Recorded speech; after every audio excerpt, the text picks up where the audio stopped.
Todos os dias, situações trágicas podem acontecer para uma família, um indivíduo ou até mesmo uma comunidade. E quando essas situações acontecem, o que nós, enquanto comunidade, enquanto humanos, podemos fazer? Nós precisamos estar treinados para sermos efetivos em prestar ajuda. Então hoje nós vamos falar um pouco sobre os primeiros socorros psicológicos, que é uma técnica utilizada para amparar as pessoas que passaram por uma tragédia e tem o objetivo de diminuir o impacto dessa tragédia na vida das pessoas. Mas diferente do que muitas pessoas pensam, os primeiros socorros psicológicos podem ser executados por qualquer pessoa, não apenas por um profissional de saúde, mas por qualquer pessoa que esteja treinada, que conheça a sua rede de amparo social da sua cidade e que esteja disposta a acolher, amar e servir. Entendemos que as pessoas vivem situações de crise e que nesse momento, inclusive, elas podem emitir respostas evasivas ou não querer se confrontar com o ambiente de dor. Então é importante que você tenha técnicas e habilidades para diminuir o impacto daquele trauma ou do dano que aquela família ou aquela comunidade inteira sofreu. Os primeiros socorros psicológicos, ou PSPs, são uma ferramenta, uma estratégia, um protocolo, um modelo de atendimento que você pode usar para ajudar a sua comunidade. André, na minha comunidade nunca aconteceu nenhum desastre. Qualquer um de nós, a qualquer momento, pode viver uma situação de desastre. E é importante que a gente esteja pronto para acolher outras pessoas. Afinal, humanos precisam de humanos. Então nós vamos falar um pouco sobre como desenvolver as habilidades que você precisa para você exercer a função de atuar com primeiros socorros psicológicos. Oferecer ajuda tem o objetivo principal de amparar as pessoas nos seus momentos de crise ou dificuldade. Por isso é essencial que você conheça a rede de amparo social da sua cidade. Lugares que a pessoa pode se abrigar, que ela pode buscar um benefício social ou outros tipos de proteção que essa pessoa pode precisar. Os primeiros socorros psicológicos têm como objetivo principal oferecer ajuda e suporte para que as pessoas tenham o seu dano diminuído. Então é fundamental que você conheça a rede de amparo social da sua cidade. André, isso eu não conheço, como é que eu faço para conhecer? Gente, hoje existem ferramentas e estratégias que você pode utilizar, inclusive na internet, para conhecer a rede social da sua cidade. Entenda que a função dos primeiros socorros psicológicos é diminuir o dano de uma pessoa que sofreu uma situação que pode gerar traumas e pode gerar também situação de risco bem maior se ela não for amparada. É importante entender que os primeiros socorros psicológicos vão acontecer no momento de dor. Então você precisa entender que o suporte que você vai oferecer para essa pessoa pode ser a palavra e o amparo que ela precise para voltar à sua situação inicial de ser um ser humano produtivo. Talvez as palavras que você vai utilizar nos primeiros socorros psicológicos talvez sejam as mais importantes para que essa pessoa comece a agir a partir da dor. Eu gosto de falar que os primeiros socorros psicológicos não têm o objetivo de tirar o trauma de ninguém, porque isso é impossível. Mas nós podemos ajudar as pessoas a viver melhor a partir da dor. Não é sem a dor, não é sem o trauma, não é sem aquilo que ela perdeu ou a situação trágica que ela viveu. Mas a partir daquela dor, o que é possível fazer por alguém para que a pessoa tenha um menor acesso aos danos e tenha uma maior rede de proteção? É isso que nós vamos falar agora. Quais são as estratégias de primeiros socorros psicológicos que você deve conhecer para que você seja efetivo e eficaz na sua ajuda? Toda ajuda é bem-vinda, mas nem toda ajuda é eficaz. E é importante que você treine para oferecer uma ajuda eficaz para as pessoas que precisam. Quando oferecemos primeiros socorros psicológicos, a primeira coisa que nós precisamos pensar é na segurança da cena. E como é que eu avalio a segurança da cena? Eu tenho condições emocionais, físicas e estruturais para fornecer primeiros socorros psicológicos? Eu não posso levar alguém onde eu não fui primeiro. Então é importante que você também entenda seus limites. Porque se você se colocar numa situação que for também trágica para você e você não conseguir lidar emocionalmente com aquilo, você pode revitimizar a pessoa que já está sofrendo. Então, os primeiros socorros psicológicos devem ser pensados nos níveis emocionais, físicos e estruturais. Não queira levar alguém aonde você não foi primeiro. Respeite os seus limites e assim você vai conseguir prestar uma ajuda efetiva e eficaz para quem precisa de você. Com isso, comece a pensar: será que existe alguma situação na pessoa que eu vou amparar que pode ir de encontro a algum sofrimento particular meu?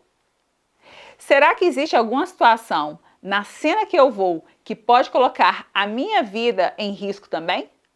São algumas das perguntas que você deve responder antes de começar a exercer o papel de alguém que quer prestar o serviço de primeiros socorros psicológicos. Então é importante que você entenda que prestar os primeiros socorros psicológicos vai te levar a um nível de ampliar os seus conhecimentos acerca de saúde mental.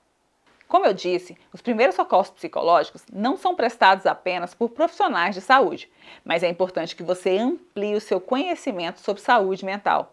É importante também que você entenda que ao prestar os primeiros socorros psicológicos para alguém, você vai ser uma ferramenta de ajudar aquela pessoa a diminuir o trauma dela.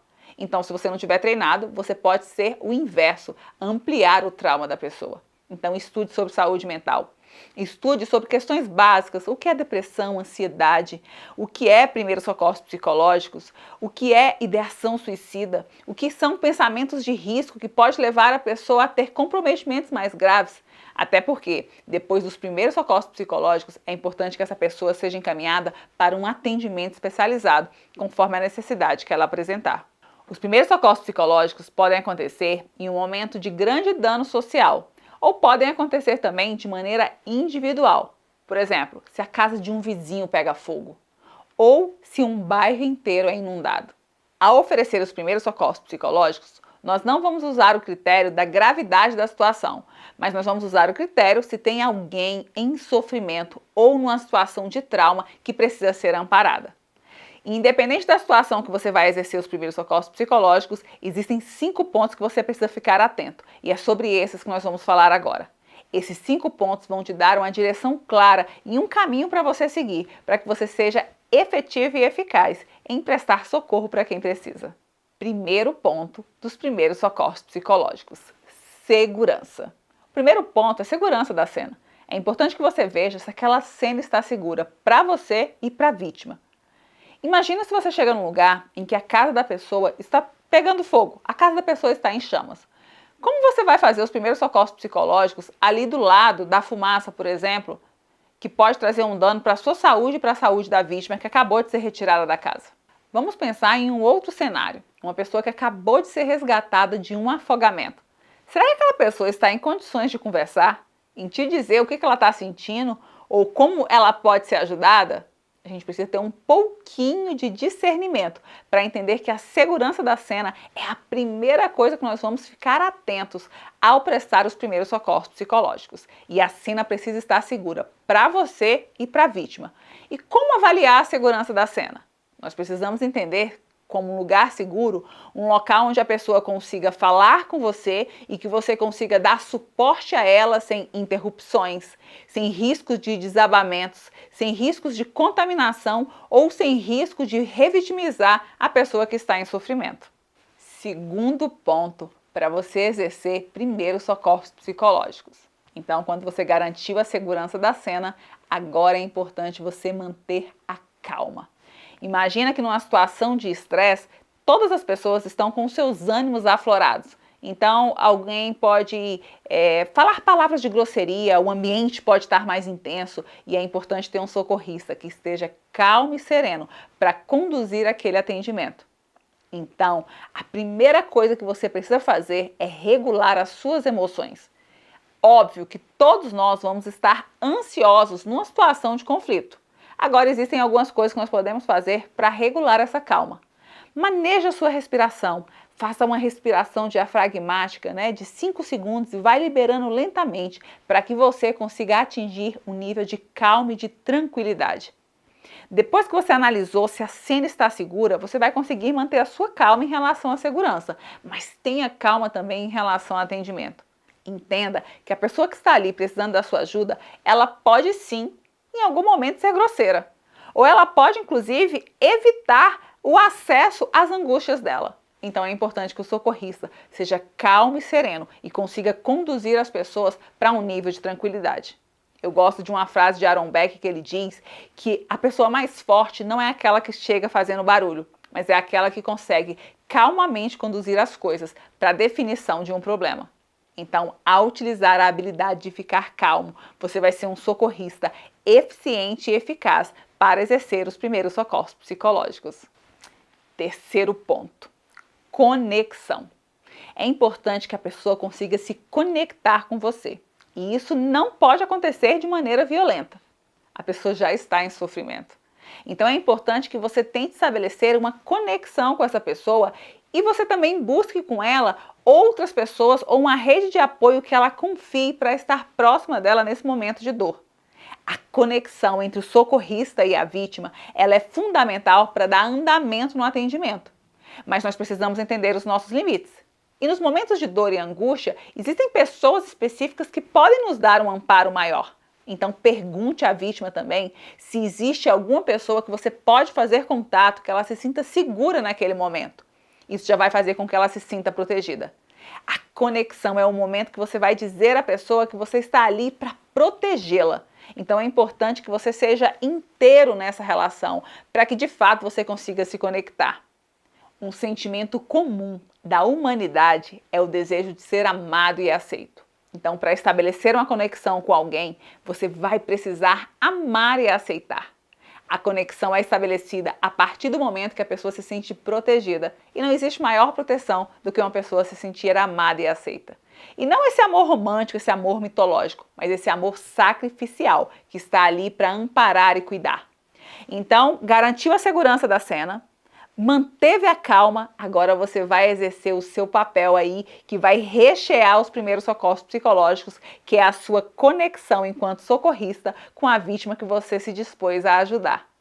A necessidade de ser amado e aceito é uma necessidade humana, mas naquele momento do atendimento, talvez você possa ser rejeitado pela vítima. E este é o momento que você vai ter que ter muitas habilidades emocionais para entender que o seu papel lá é se conectar com a vítima e não ser amado e aceito, mas sim prestar o papel de amar e aceitar alguém. É importante a gente ter clareza desses acontecimentos, porque uma pessoa em situação de sofrimento, ela pode sim rejeitar a outra. Mas se você tiver manejos e habilidades conversacionais, você vai conseguir se conectar à vítima que você deseja ajudar. E agora nós vamos falar do quarto ponto para você exercer primeiros socorros psicológicos: senso de autoeficácia e de autoeficácia comunitária. E o que seria isso? No momento de sofrimento, talvez a vítima ela se sinta diminuída por ter a sua mobilidade geográfica, emocional ou às vezes de saúde limitada. É importante que você deixe a pessoa fazer escolhas, que você não infantilize ou use palavras no diminutivo como se a pessoa perdesse ali a sua capacidade cognitiva de tomar decisões. Também é importante que você conheça toda a rede de amparo social que a sua comunidade pode oferecer. Entendendo que aquela vítima pode estar numa situação de desamparo e você começar a falar dos amparos sociais que é possível ser estabelecido, vai levar ela a um lugar de maior conforto emocional. E com isso ela vai conseguir fazer escolhas, vai conseguir ser autoeficaz. Não diminua as pessoas em situação de sofrimento. Não infantilize as pessoas ou use palavras no diminutivo como se a pessoa estivesse ali numa situação de total flagelo. Na verdade, ela viveu um trauma, ela sim foi exposta a uma situação de dor, mas ela não perdeu as suas habilidades cognitivas de tomar decisão. O seu papel é auxiliar as pessoas e não de tomar decisão por elas. Então, permita que a pessoa faça escolhas e ajude ela a encontrar saída para essas escolhas. Para isso é importante que você conheça tudo aquilo que a sua comunidade oferece de ajuda em momentos de crise. E agora vamos falar do quinto ponto. E eu ouso dizer que esse é o ponto mais importante: esperança. Aaron Beck diz que o como eu me vejo, como eu me relaciono com o outro e as minhas expectativas de futuro vão falar da minha saúde mental e do meu adoecimento. E o que seria expectativa de futuro se não fosse a esperança de que é possível viver melhor e com mais qualidade de vida? Uma pessoa que quer fornecer primeiros socorros psicológicos, ela precisa ser uma prisioneira da esperança. Ela precisa vender esperança, ela precisa ter esperança. Aaron Beck diz que o como eu me vejo, como eu me relaciono com o outro e as minhas expectativas de futuro vão falar da minha saúde mental ou do meu adoecimento. E o que seria expectativa de futuro se não fé? E o que seria expectativa de futuro se não esperança, que é possível viver melhor?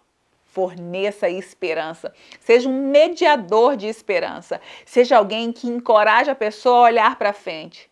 Ajude a pessoa a lembrar de outras situações difíceis que ela viveu e que ela conseguiu caminhar. Não faça promessas falsas. Falas do tipo, vai dar tudo certo. Ou uma mãe que acabou de perder um filho, você fala, calma, ele foi para um lugar melhor. Ou ele virou uma estrelinha. Essas são falas que podem trazer muito mais sofrimentos. Não, não vai dar tudo certo. E o que é que você vai fazer a partir do momento que coisas deram erradas? Então, quando eu forneço esperança para alguém, eu preciso também ser real sobre aquilo que ela vai viver. A esperança, ela não mascara a situação de dor, mas ela amplia o olhar da pessoa, ela ajuda a pessoa a ter flexibilidade cognitiva a olhar para frente. Eu gosto de usar a metáfora de quando a gente está dirigindo. Então, o nosso retrovisor, ele é desse tamanho e ele é super importante olhar para trás para você escolher melhor a faixa que você vai usar. Vai te fazer ser muito mais assertivo. Agora, o para-brisa, ele é desse tamanho e é só olhando para o para-brisa que eu posso chegar no meu destino. É importante que a pessoa olhe para trás e entenda o que ela perdeu, o sofrimento que ela está vivendo. Mas eu posso gerar na pessoa uma expectativa de futuro, ajudar ela a ter esperança de que é possível viver melhor. Olhe para o para-brisa, venda a esperança. Então, segurança da cena em primeiro lugar. Pense na sua segurança e na segurança da pessoa que você está atendendo. Calma, um socorrista precisa ser uma pessoa serena. Conexão. Se conecte com a pessoa que você está atendendo. Autoeficácia comunitária e autoeficácia pessoal. Ajude essa pessoa a entender o que ela pode utilizar de rede de apoio. E com isso você vai caminhar para o quinto passo, que é a esperança. Então ajude as pessoas a acreditarem que é possível viver melhor e com mais qualidade de vida. A esperança, ela não é cega, mas ela tem um olhar diferenciado sobre o futuro. Eu não consigo apagar o que ficou para trás, mas eu posso escrever novos capítulos a partir do meu presente.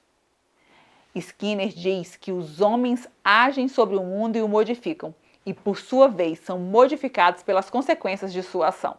Você não vai sair neutro nesse processo. Acredite, quando eu me coloco no lugar de cuidar de alguém, eu também sou afiado e amplio as minhas possibilidades e a minha flexibilidade cognitiva de olhar o futuro.